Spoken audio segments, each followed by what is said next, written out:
points to reflect on and contemplate over and over and over again as far as who are we self-identifying with and as. You're listening to In Your Pants with Dr. Susie G, the physiotherapist for your private, helping you get in the know, down below. Hey friends, it's Dr. Susie G here, and welcome to another In Your Pants podcast.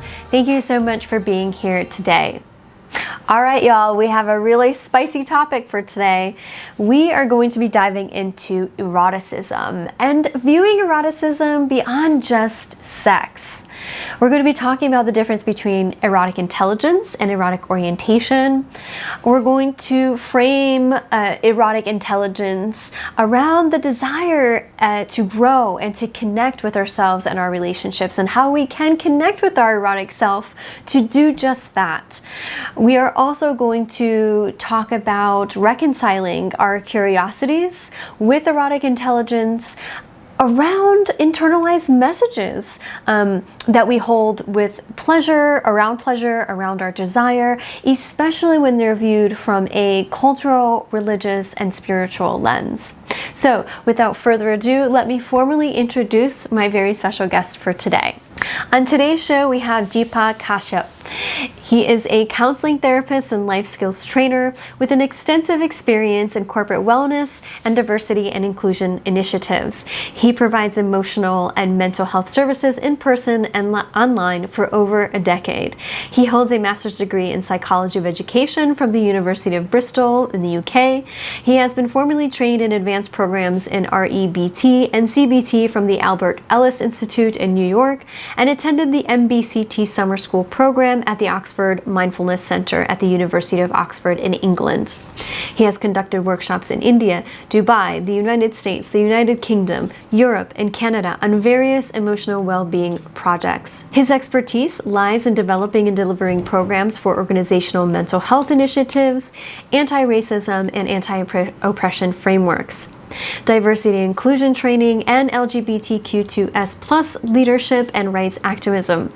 Deepak has developed and delivered programs like employee emotional first aid, productivity and mental health during the pandemic, working from home, the new normal, unconscious bias, safe and respectful work environment, psychological safety and work effective versus performative allyship, making workplaces more welcoming of the queer employees beyond just the Pride Month, emotional skills for feminism, distinctions between social justice, warriors and workers, squaring up mediocrity and privilege myths, and many such seminal pieces for workplace safety and equity. Deepak was India's first openly gay television co-host.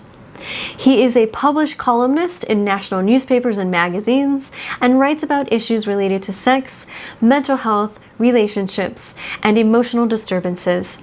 He has appeared on various national and international news channels, talk shows and debates, radio and newspapers discussing emotional health and sexuality issues.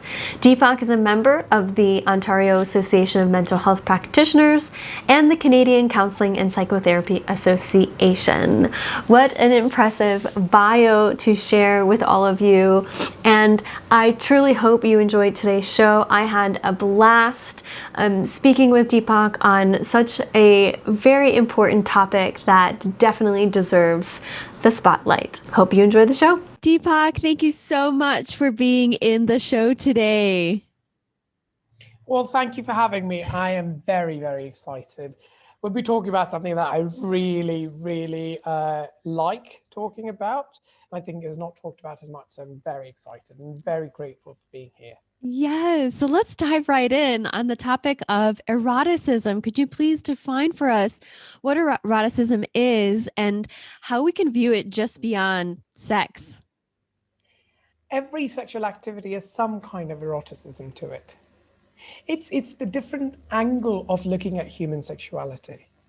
Eroticism cannot be divorced from sexual activity, but not every sexual activity is erotic, but every erotic activity has sexual elements to it.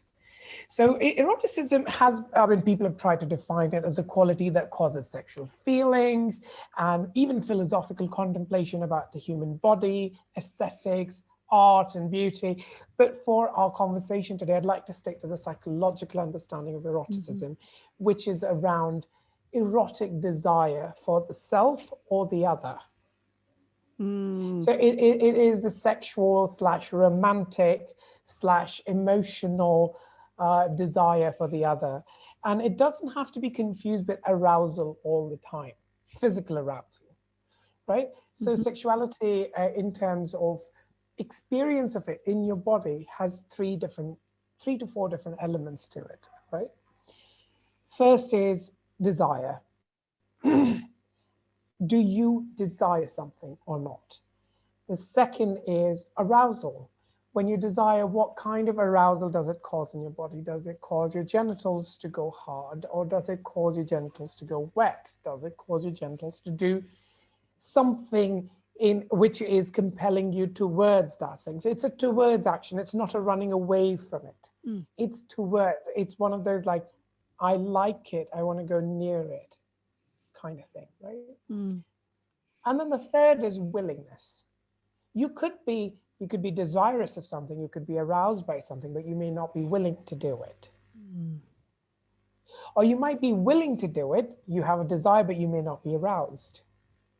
You might be aroused, but you don't have the desire to do it. For example, a lot of the time, sexual assault victims would report being aroused, but not necessarily have desire to do it. You know, that's why, like, a lot of people say, oh, but yeah, I mean, a lot of sexual assault victims themselves would think that if I enjoyed it, it was okay. No, it wasn't okay, because you didn't desire it. You didn't give consent to it. You did not show willingness to do it. So willingness is consent is part of willingness.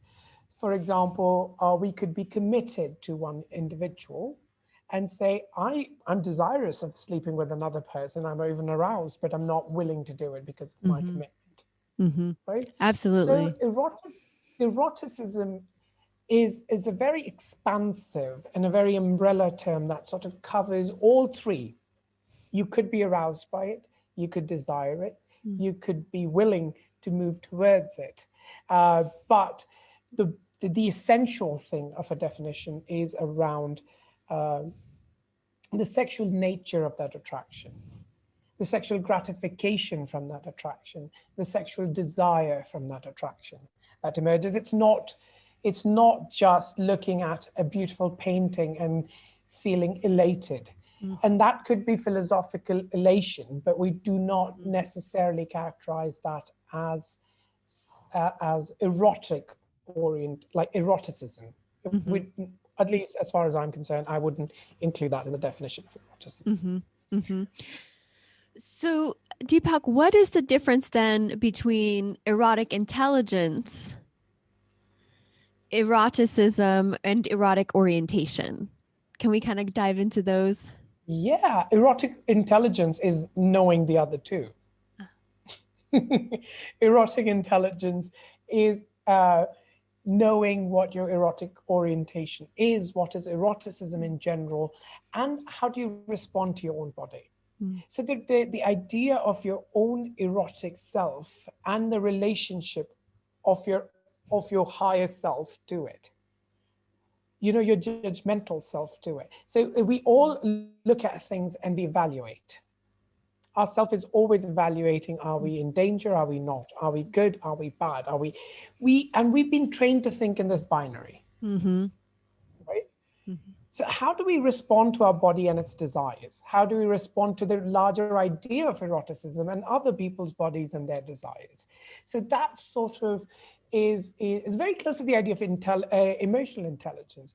So emotional intelligence is around how well are you able to understand your emotions, the emotions of others, respond to your emotions, and respond to the emotions of the other around them. How well are you able to understand the emotional context that you're within without shaming yourself, without thinking badly about yourself? In the same way, erotic intelligence is around what is the level of understanding of your own body and its desire? What is the level of acceptance? What is the level of love and care and concern and respect that you have? What is the level of dignity that you provide to your own desires?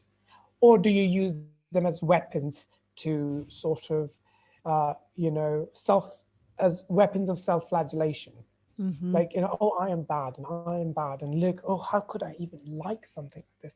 How could I even have thoughts about such and such person, that person I shouldn't even have thoughts about?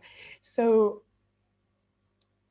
I think one important part of erotic intelligence is to deny something that has been taught to us for a very long time, which is thought. So, Deepak, what is the difference between erotic intelligence and erotic orientation? What is the difference between erotic intelligence and erotic orientation? I think understanding your erotic orientation is part of erotic intelligence. Erotic intelligence, just like emotional intelligence, is part of being able to being aware, being accepting, and allowing yourself to feel your emotions. That's what is erotic emotional intelligence. In the same way, being aware of what you like, being non-judgmentally accepting of that, and allowing yourself to experience that in a safe way, in a safe and brave way even. That is part of erotic, that is erotic intelligence, according to me. Because I think if you're able to understand, and it doesn't just stop at you, because more often than not, unless we are just involved in self-pleasure and masturbation, we are desirous of having sex with the other. So it is a lot about the other as well. How much do you understand, respect, and is able to reflect back the dignity that eroticism of the other requires is part of erotic intelligence as well. And I think we need to not look at it as just something that an individual does for himself. Does Right. that make more sense? Absolutely. No, it does. And it's really about what I'm hearing is the erotic intelligence helps to grow desire and connection, not only to ourselves, but also to our relationships outside of a sexual encounter, even. That's brilliant. I had actually forgotten that important word, connection. If it is able to, erotic intelligence is a force, is an attitude, is a state of being, which will allow you to establish a connection with yourself and with others, which is erotic, sexual, desirous in nature. And how And can we? explorative. Oh, yes. I mean, definitely. And that's segueing beautifully into my next question for you is how can we cultivate an erotic self in a healthy way? Well, you sort of observe, you ask questions, you become a non-judgmental observer of your body. You go out into, and you can't just observe your body in a room and its desires in a closed room. You go out. When you go out into nature, that's when you realize, oh, I like this color flower more than the other one. And I like this tree. Oh, I like the smell of this particular one than the other one. Oh, I need to stay away from this one. And this is good for me. This is far more nutritious than the other. So it's also going out into the world that will help you. And that's why there are a lot of people who would say we were late bloomers. We never even knew we were gay until we were like 37, 38. Right? They had never even gone out into the world and expressed and explored who they were, leave alone expressing it, they explored who they were. So a lot of the times so first is be present. Be present as a non-judgmental observer.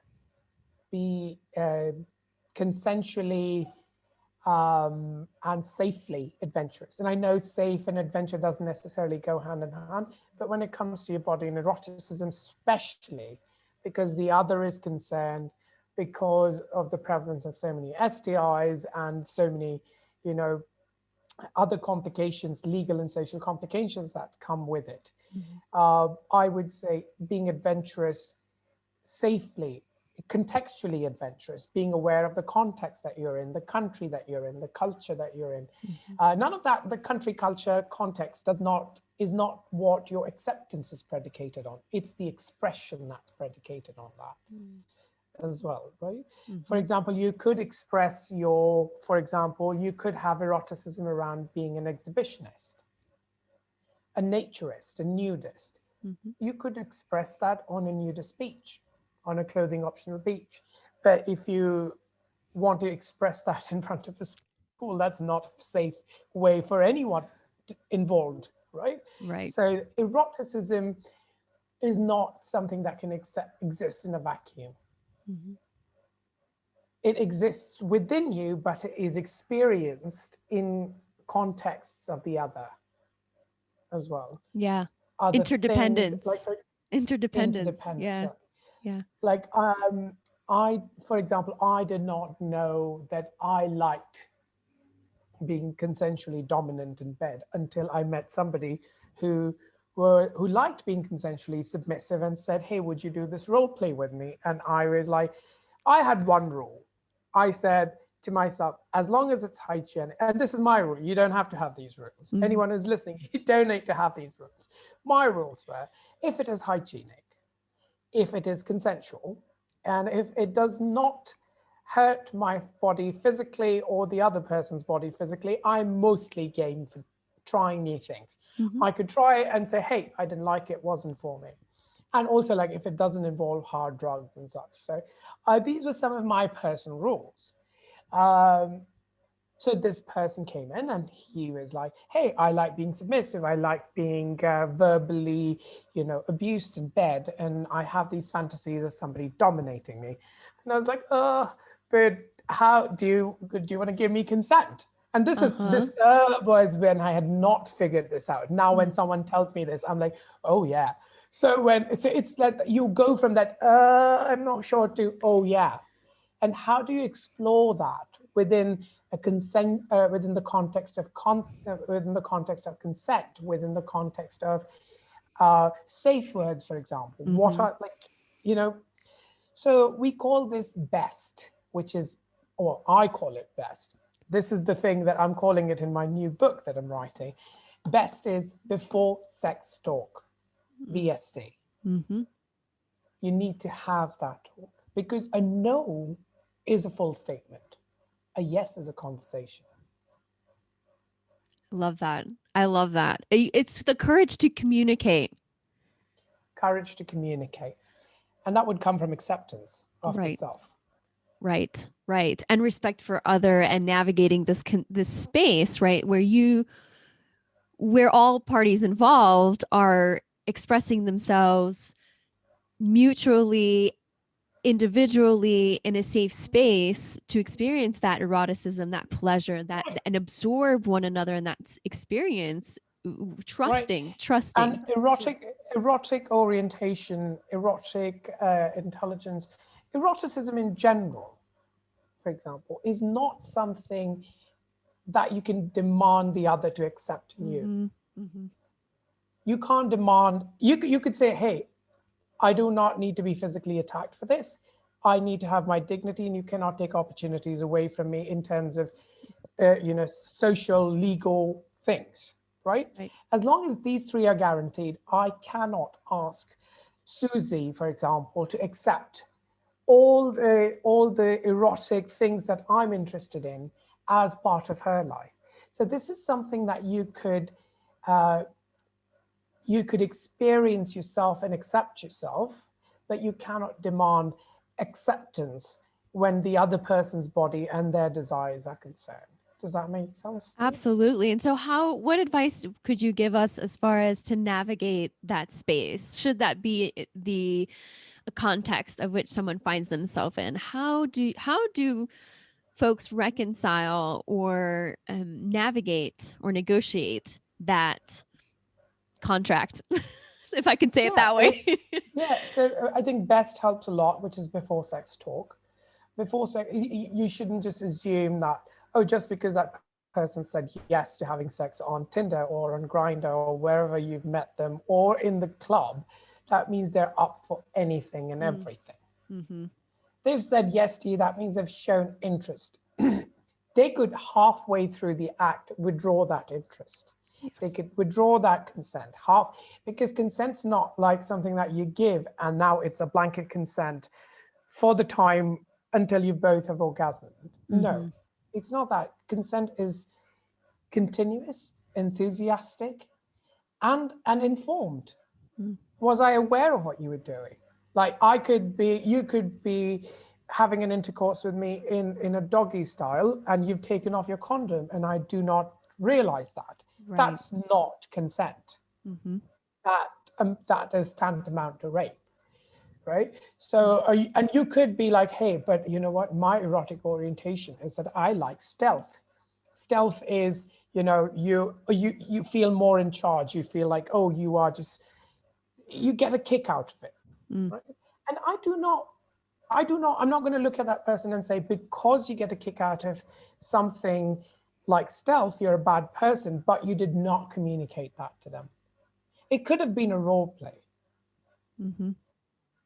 I've even explored in my therapy sessions with my clients, I've even explored their rape fantasies. Some people have domination fantasies where they actually want to be raped. Some people have fantasies of dominating others, but that doesn't mean doing it without the consent, without an actual informed consent makes it okay. So erotic orientation is something to do with pleasure and not necessarily purpose. And that's why it's not been explored a lot, and it's been dominated. This field has been dominated by religious morality, and not just Christian morality. Mm-hmm. It's been dominated by all sorts of religious morality.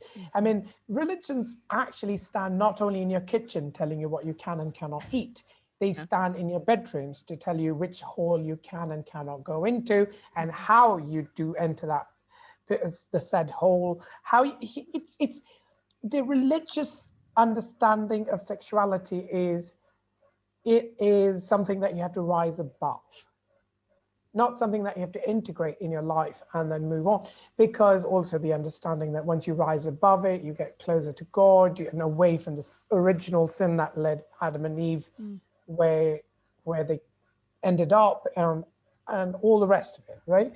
So religious trauma, when it comes to sexuality, will not let you understand, leave alone explore who you are with dignity. It will not let you have the eye of dignity towards the eye, which is important, having the eye of dignity for the eye. That is very powerful, and really kind of segueing into that reconciliation of one's curiosity with eroticism, erotic intelligence, kind of doing that exploration when there are such internalized messages around pleasure, desire, sexuality, as you're speaking to from the cultural, religious, and spiritual lens. So what advice would you give us for that, as far as, I mean, that's a process I can only imagine of, and I'm in that process as well of, where it's a fluidity of this process, and there's no destination for that. But what suggestions would you have if someone is currently navigating that, and it could definitely shake up their foundation, right? When you're kind of exploring that, because there's part of us that we're letting go, in a way, if I can say that, to transform. Absolutely. So part of that has to shed to then become other. And so, yeah, how can we hold compassion for ourselves and for others during that process, and while we're navigating that? Yeah. I would say explore this concept of interpretation hierarchy. Now, what is interpretation hierarchy? When it comes to culture, when it comes to religion, we are depending on a book, we're depending on a particular individual saying this about the book. So we're necessarily talking about God through other human beings. And what do they think about God? And what do they think God wants us to do? And some people are literalists. Some people use Bible as a metaphorical guide to life. Some people use it as a spiritual, sort of milestones that would guide you as to where you are in your spiritual journey and such. So yes, literalists have their own challenges, and so do the metaphorical people who use metaphors to understand like symbolism and signs and whatnot. And there's like theology is a deep, deep study of religion. I do not undermine that subject. But what is important is to remember that you have a functioning brain too. So your interpretation of what you understand your God to be does not have to be put in the hierarchy with those who are godmen, who are priests, who are this, that. Yeah, they listen to them, learn from them. I'm sure there are many well-intentioned priests who would tell you to accept and love yourself for who you are. Mm-hmm. God made you this way.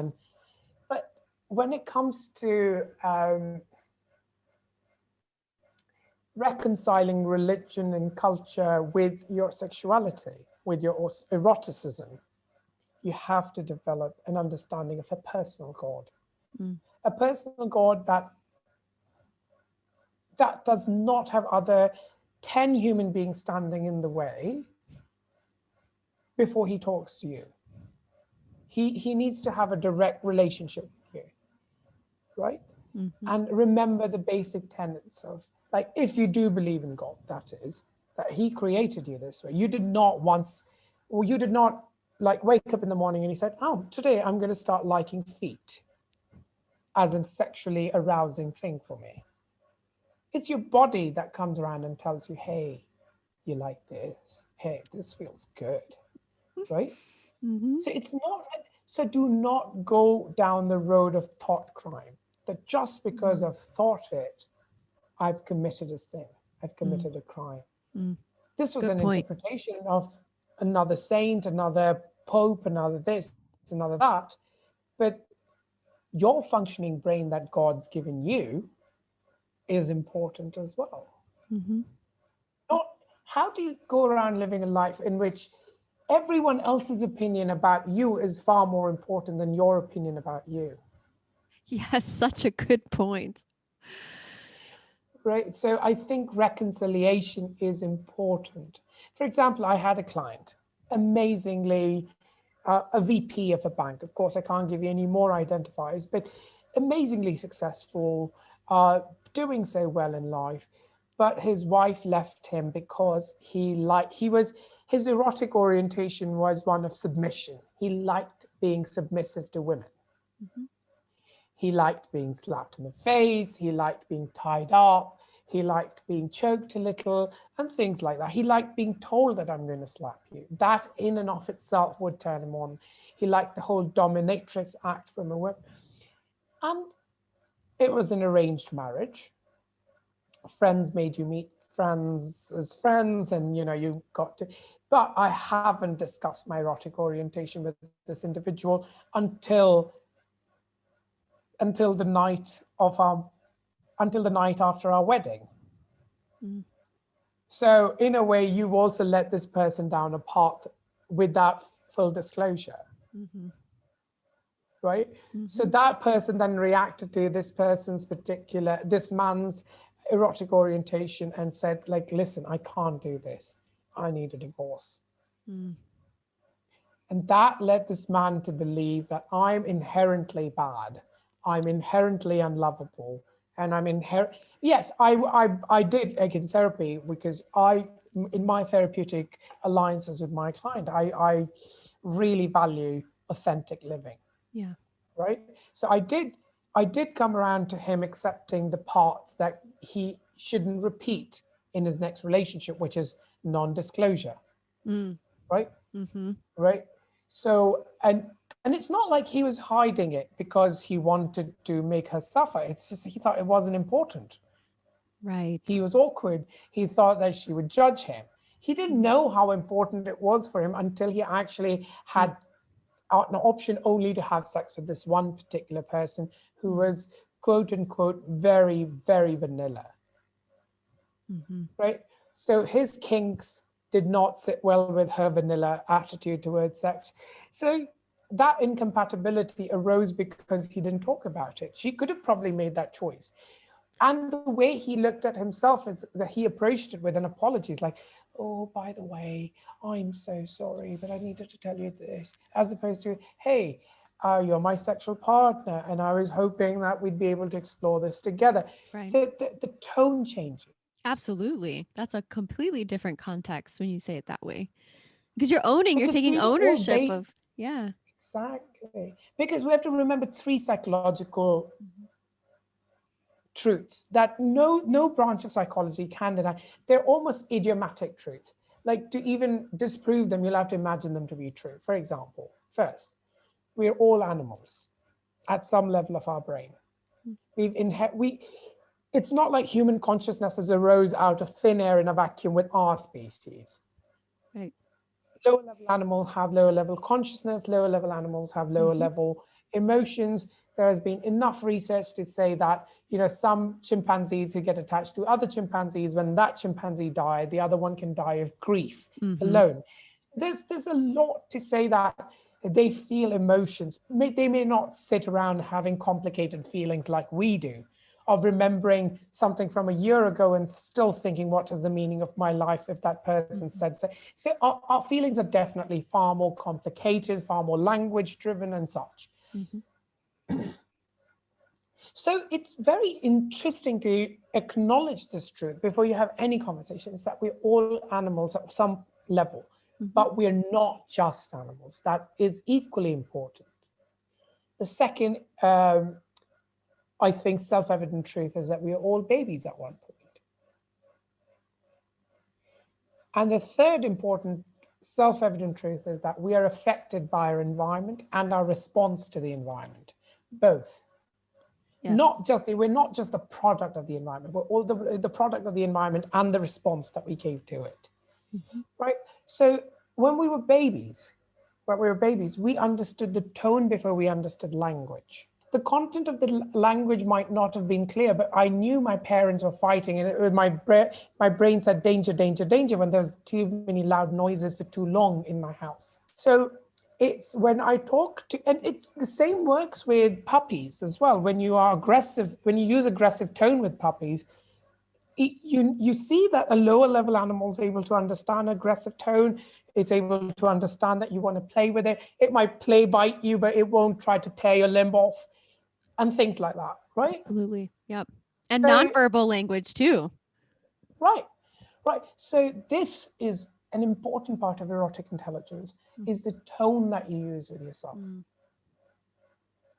Because the tone that you're using yourself is either soothing the shamed child or it is taking care of the shamed child. We were all shamed to different degrees when we were children about our bodies.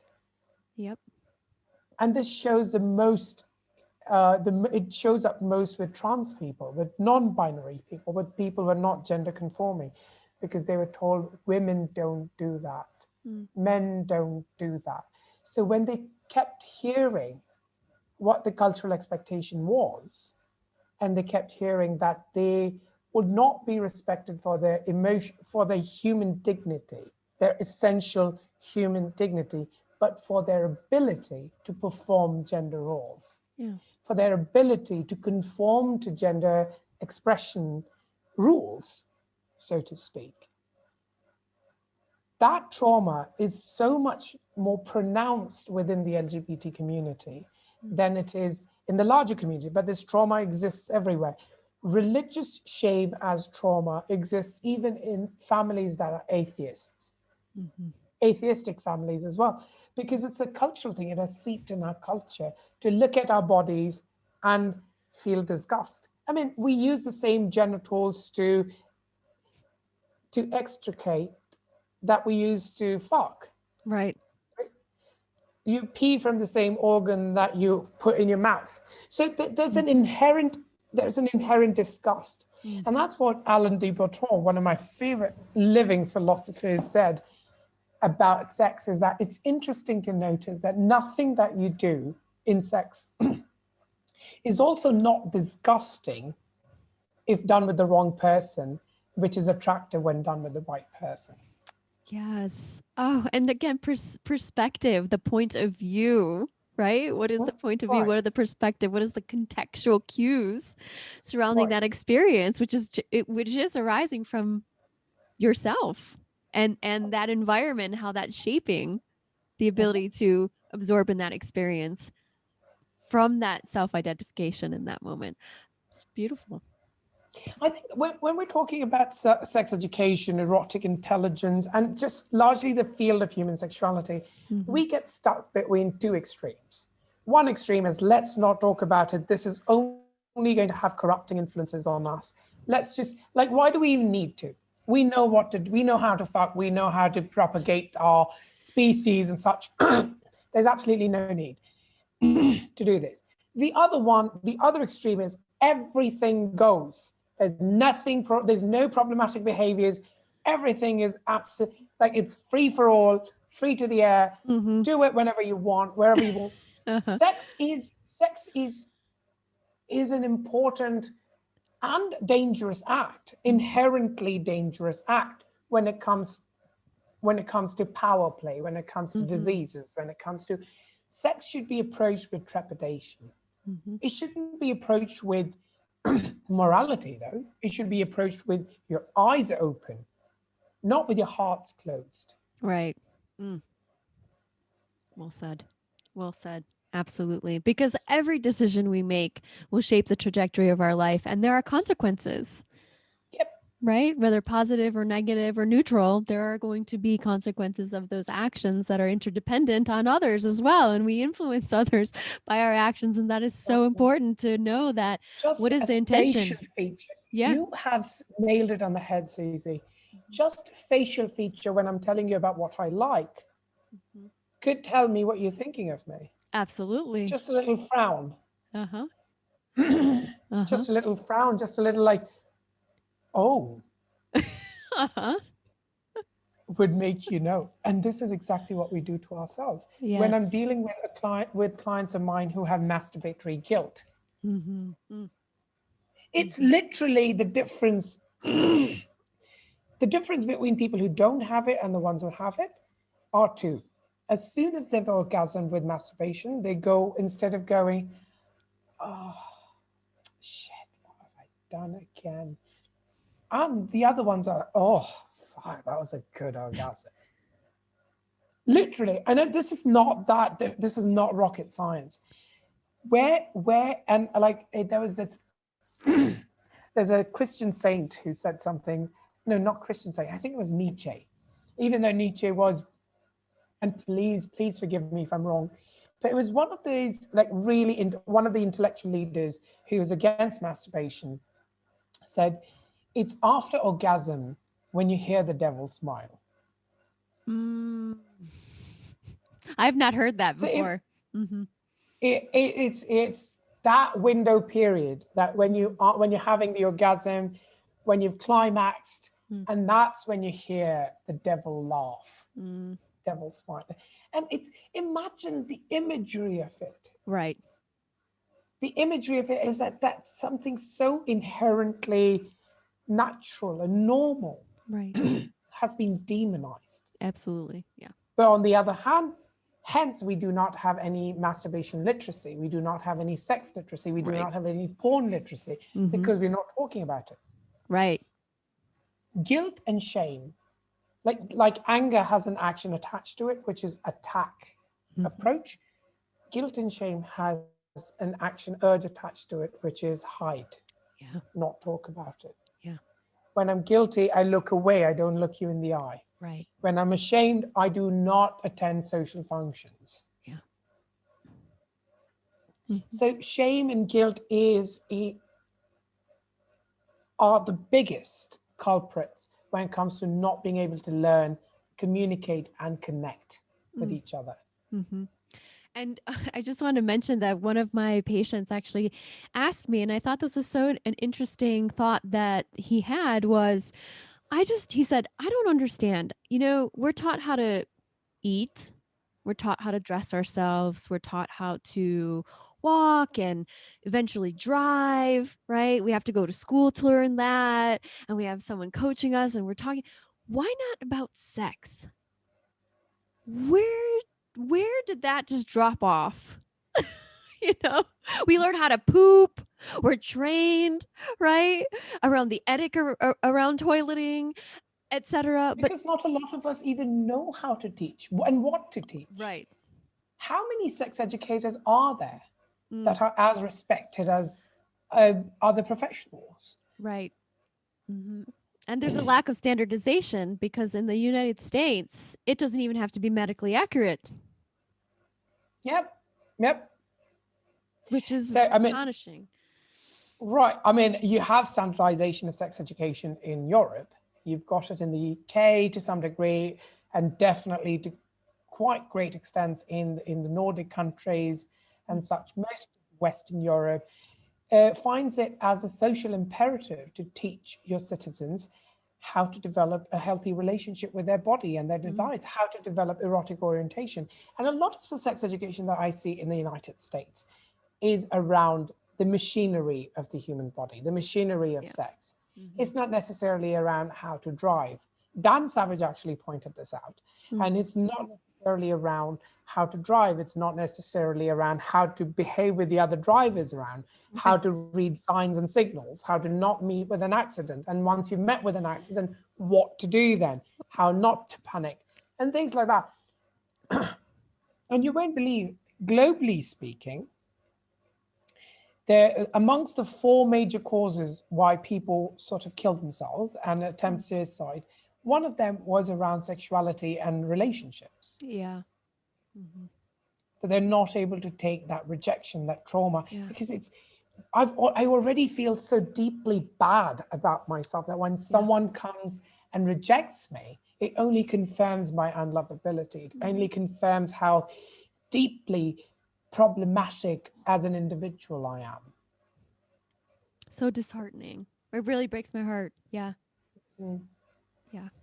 We are at war with our own body and its desires. We've been put at war with our body and its desires because there's been this split of body and soul and the dualism around it, and it's not very helpful, is all I'm going to say. No. And it's interesting, celibate men mostly come around to tell you what's good sex, so be aware of that. Oh, isn't that ironic? Is it? Yeah, it's generally people who say we don't have sex as much are suddenly the experts, and people. It's like a person who doesn't perform any surgeries comes and tells you that he knows more about surgery than people who do it. Right. I was like, if you want to learn about sex, go talk to someone who's doing it, Right. not to someone who's made a living out of denying themselves pleasure. Yeah. Yeah. It's like studying medicine, but not actually applying it. You can't just learn medicine from a textbook and say that you're, like a clinical expert. We don't go around telling people, oh, that was nice what you said. Talk to me more, you interesting person. No, we don't do that. What we do is, oh my God, I think I've talked enough. I think you don't have boundaries. You don't have this. You don't have that. Oh my God. And it triggers all these moralistic trauma in us. Right. And and it's not like we're bad. This is just moral trauma within us, which triggers us to run to safety when someone's talking about sex in an intelligent, interesting, appealing way. And having that space, at least someone to hold a safe space for us to navigate that territory. Exactly. And permission to say, hey, it's okay to be yourself, to express yourself. To know that I can draw my boundaries. Right. 100%. I do not have to feel threatened by just this talk alone. 100%. Yep. Absolutely. Absolutely. If I do feel threatened, I can tell them. Yes, exactly. Exactly. Oh, has been such a beautiful and enlightening conversation, Deepak. I really, really appreciate just us having this conversation so candidly and openly for others to really participate in, because I think this is it's experiences and collaborations like these that allow others to be more curious and to perhaps plant some seeds as far as, just support around. That makes the internet worth it. Right. Yes. If anything, you are right. You are right. I have a love-hate relationship with that, but yeah, we do have to recognize, I think the existence of porn has brought in interesting changes in our erotic lives as well. And as to what we experience and what we don't, what we expect our partners to do, what we don't. I think eroticism, the talk on eroticism sort of feels not complete if you do not mention pornography, if you do not mention watching others having sex and learning from it, and how are you learning from it and such. What do you think? we can talk about that for 5 minutes. No, it deserves some time, some airtime for sure. No, I think you're right, because when just in my clinical experience, when I ask like folks, where did you learn about sex? And what education did you get around it? And it is typically from, either school friends or social media or movies or magazines and pornography, right? Sexual imagery. Um, and I think it is worth kind of bringing up about around how that shapes or influences our relationship with ourselves, our expectations, and how we define, what our definition of eroticism is. And I think it's also helpful to talk about consent and disclosure around topics of pornography as well. So, Had somebody very interestingly once mentioned the difference between erotica and pornography is lighting. well, that's an enlightening. Tell me more about that. Lighting. What do they? What is being Just the light? focused on?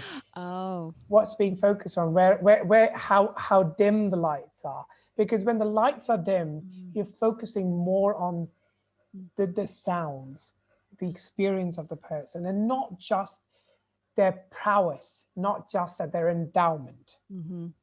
And not so eroticism shifts the focus. Erotica, for example, shifts the focus from your abilities, your prowess, your endowment to your experience, to validation. You could actually come out of an orgy still feeling absolutely bad, or you could come out having just talked to someone having sexted with someone, come out feeling more fulfilled and more visible, more respected. Yeah. Right. So it is very interesting that lighting, what does lighting mean? That we're shifting focus away from, oh, I have to plow this person for 45 minutes. Right. And if they don't scream and shout, then there's something wrong with me. And if my penis doesn't look the way it does, it's a human failing on my part. Yeah. Most men have penile anxieties because of pornography. That does not, I am not an advocate of banning pornography, never. Unless it's to do with rape pornography and child pornography and animal pornography. Everything else, I'm just like, you know what, if adults are doing it out of consent, because in the other three, there is an absence of consent and there's impossibility of obtaining consent, right? So that's the only reason. And I'm not like, oh, if you've ever done, like, you should deserve to die or something. That's not what I'm advocating. But what I'm saying is, what is your relationship with porn? Porn has done to our sexual life what Hollywood has done to our romantic lives. Yeah. We expect different things out of romance. If it isn't the fireworks, and if it isn't that feeling in the pit of my stomach that I'm going to run to an airport after somebody or die next to them on bed, then my love life wasn't fulfilling. Yeah. Wasn't good. In the same, that's what we think about our sex life. Whether it was 6 minutes or 6 hours, I don't care. I care about how you're feeling. So when a lot of gentlemen, when a lot of penis havers come to me around, penile anxieties of, am I good enough? Am I bad enough? Am I big enough? Am I strong enough? Am I lasting long enough? What I hear is enough. Am I enough? Yeah. The commonality is, am I enough? And when I give them some kind of ideas of what is an average, what is the average of this, they're like, oh, at least I'm above average. Oh, but I'm not even above. I said average means that it's a spectrum. A lot of people are on this end and a lot of people are on this. Well, we forget that the porn star was chosen not because they were on the lower end of the spectrum in terms of the endowment metric. They were chosen because they were on the higher end. In the same way, in Bollywood, you see these chiseled bodies, beautiful faces, a face that has never seen sunlight, a face that has been tanned to perfection. right? You see these, but these are not, if that's what we start expecting our partners to look like, and not just expecting, demanding our partners to look like, what are our chances of having a happy life? Half of us have romantic anxieties. We do not want to adjust because we want a notebook relationship. Right. Right. It has to feel right from the beginning. I shouldn't have to put so much effort. The commitment should come easily. Compatibility should not be a consequence of commitment, but a prerequisite for commitment.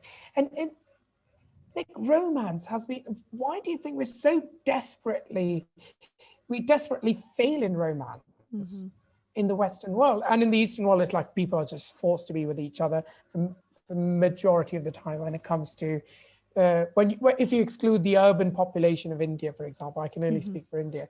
When you exclude the urban population of India, a lot of people are still like having arranged marriages, right? So, and that doesn't mean that they're not happy, they're not unhappy in those marriages, because the idea of romance has been altered by capitalism, by industry, by people trying to sell stuff.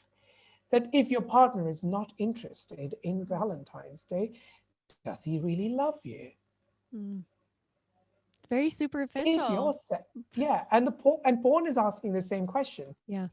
Is if your sex life doesn't last, if your sexual encounter, and specifically sexual intercourse, doesn't last for 45 minutes, did you even do it? So I wanted to come to this one particular client of mine, full on sexual anxieties, full on penile anxieties around being enough. And he belonged to the African American community. But he's like, everyone who wants to have sex with me has a stereotype of me being well endowed. And I'm not. So I somehow feel that I don't belong to my culture. I somehow feel I'm not that lovable. I'm not enough. And when we talked about his penis size, he was still above average, but the penis anxiety was coming from not being the African American porn star that he's seen over these periods of time. So when we actually talked about his penis size, it wasn't like he was below average or anything, but he's like, I'm not what I see in African American porn stars and what is expected of me. So there were two things. What am I expecting of myself and what is expected of me? And then it becomes a cycle, a vicious cycle. And we do not know what is causing what. Is my expectation causing me to be more upset than the social expectation, or the social expectations are driving my personal expectations of my penis? So we sort of worked for a couple of months with each other, but it was largely centered around the idea, is your penis doing what it needs to do? Is your penis functional? Is it sensitive? Is it getting the orgasms that you need? Is the ejaculation? So when it's performing its functions, and there doesn't seem to be any biological abnormalities with your penis, why does it have to be a certain way before you love and accept it? And loving your genitals, and I think we borrow that from the feminists, because women were taught to hate their vagina and look at that with disgust because of all the blood and all of this and all of that, and just the way men talked about it, just the way people who did not have vaginas talked about it, right? So women, like feminists, and especially like Eve Ensler's and such, who were writing the vagina monologue, where they actually look at their vagina, they put a mirror there, and they give it a name, they talk to it. What was that? That wasn't just an act of left-wing activism. It was an act of self-love. Yeah. It was a powerful act of looking at your own self and saying, I do not dislike you. I do not feel disgust when I look at you. So a lot of men feel, if not disgust, feel disappointment when they look at their bodies, when they look at their genitals, is because it's not what they want it to be. Not because it's not doing what they want it to do. Always, because it's not what they want it to be. So good that's an act distinction. of, it's an act of self-abandonment. Mm. And when you abandon yourself, of course yourself is scared because yourself cannot actually go anywhere. It's Right. always present with you. But Right. you've abandoned, you've looked at a part of yourself and you've said, no, sorry, don't want it, don't need it, not going to love you. So there are aspects of ourselves that we've abandoned. Mm. And those aspects come back to haunt us in a lovely way called anxiety. Mm.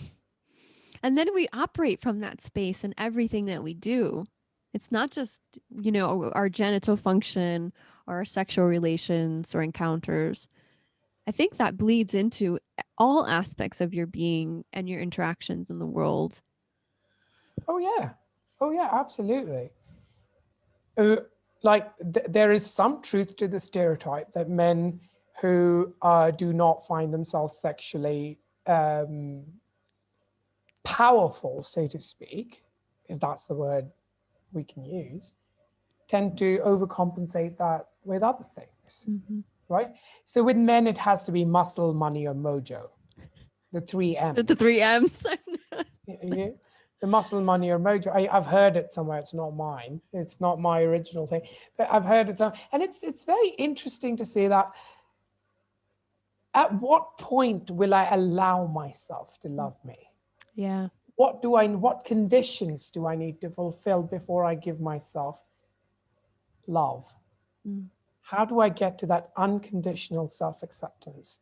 USA, unconditional self-acceptance. How do I get to that? Yeah. And it's difficult work because it does require holding up a mirror to oneself and looking into that mirror and accepting that reflection. It's just To your genitals, even. Hold to that your mirror up to your exactly genitals. 100%. I'm always advocating my patients to be like, hey, let's just get to know, embody this part, like love your body, but re-embody it, especially after there's been pain, illness, surgery, or something like that. That definitely alters, biological functioning of that part or healthy functioning of that part. It's especially challenging when you have to navigate that on top of everything else that we've been talking about, There's definitely has been an uptick in men getting cosmetic. And the reason I use cosmetic is because it's not medically required. It's not medically required to function. Cosmetic penile surgeries. There's definitely an uptick in that. And that's not always to say that, oh, if you're getting a surgery somewhere, you have a sign of mental illness, or it's not that. It's definitely a sign of,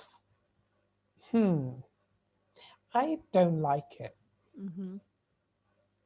But that doesn't necessarily mean that everyone who gets surgery hates themselves. Right.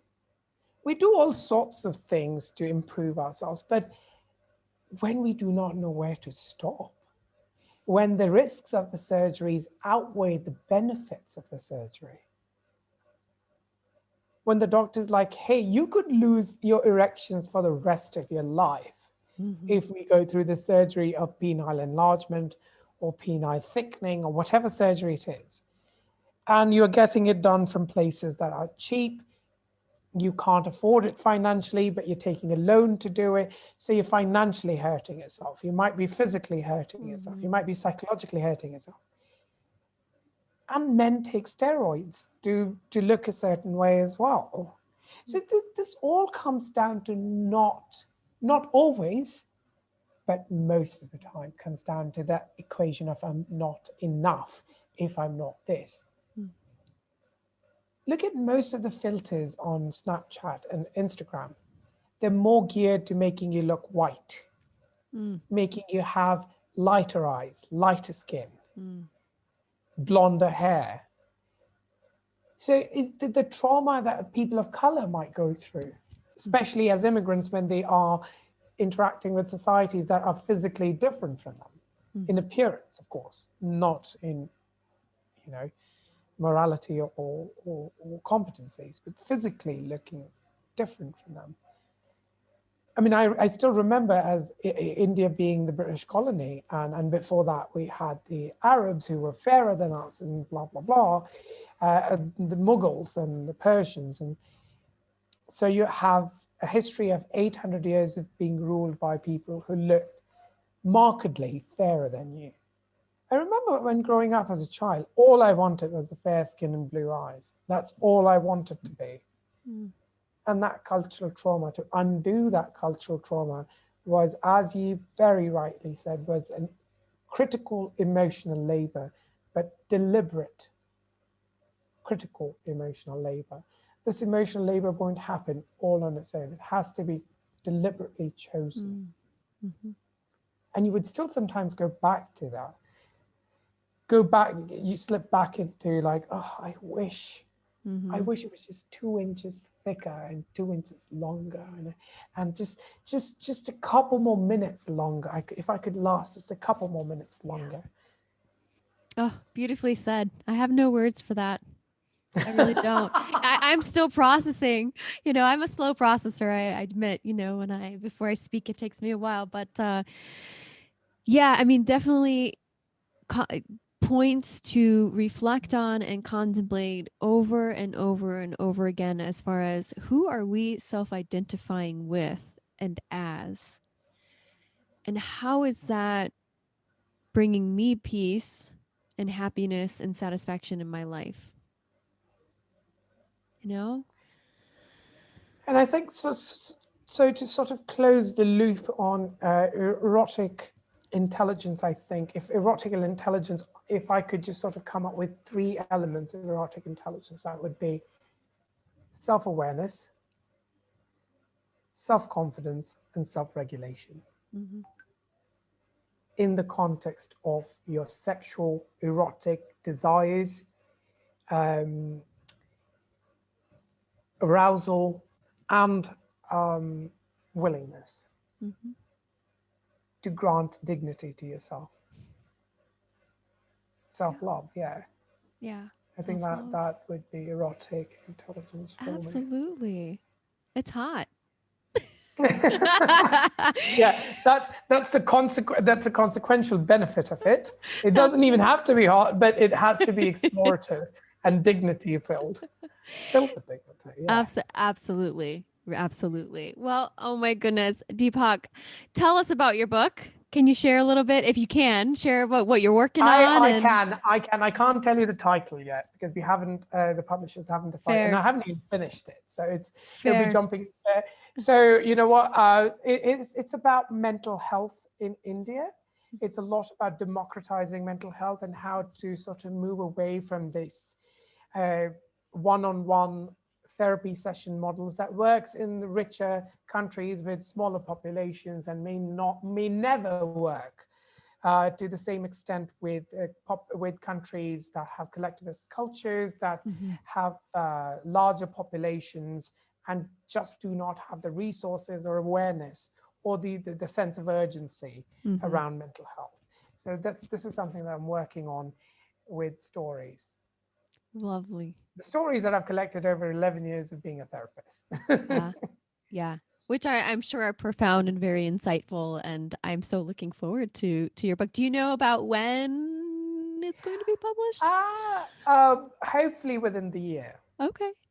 Hopefully within the year. Hopefully within the year I'll finish it, and then I'll come back to you like, hey Susie, could you give me a shout out? Absolutely. Then we can do that anytime you reach out, and yes, absolutely, 100%. And where can listeners connect with you and find you and follow you? Find me on Instagram. I've got two accounts. One is called Mr. Psychologist, which is my personal account. And my company account is Lotus Mindfulness Center. That's the company I run in Canada. If you want to write me up, invite me for speaking engagements and such, you can write me an email or get on for a personal session, then email works as well. It's deepak.j.kashyap@gmail.com. And I think you could put that in the description so that people can get the spellings right. And yeah, you could just visit my website, lotusmindfulnesscenter.com, and book an appointment there. Perfect. And we will link all of that in the podcast show notes. And it's the British spelling of center, which is R-E, not E-R. It's not the American spelling of center. Yeah, thank you for clarifying. There is a difference. Yes, we'll link all of that in the show notes for folks to click and explore and connect with you. So thank you again so much for being on the show today, Deepak. Again, it was a very, very wonderful conversation. I really appreciate your time, your wisdom, and your expertise. Oh, you're so kind. And to all of our listeners and viewers out there, thank you so much for joining us. Until next time, this is Dr. Susie G in Loving Wellness for your pelvis. See you later. Thanks for listening to today's episode. Be sure to head on over to drsuzieg.com where you can get more information, show notes, and related articles on today's topic. Also, if you like what you're hearing, head on over to iTunes, subscribe to the podcast, and leave us a rating and review. We'd love to hear feedback. Thanks again.